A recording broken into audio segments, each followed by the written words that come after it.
আজকের ব্রেকফাস্ট ছিল স্টার কাবাবে, আর স্টার কাবাবে নিয়েছিলাম একটা মিক্সড সবজি, নিয়েছিলাম ব্রেইন ভুনা মানে গরুর মগজ ভুনা, আর ছিল সাথে স্পেশাল পরোটা, আর আমার সবচেয়ে পছন্দ হচ্ছে রুমালি রুটি।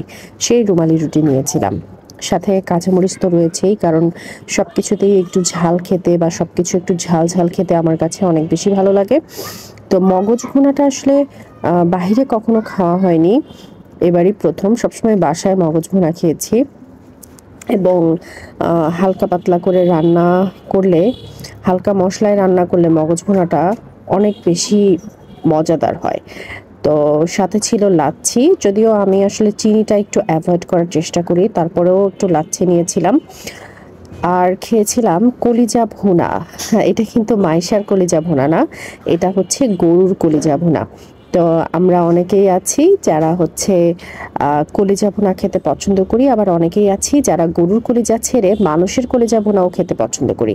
তো মানুষের কলিজা না খেয়ে বেশি বেশি গরুর কলিজা খান। সবাই ভালো থাকুন।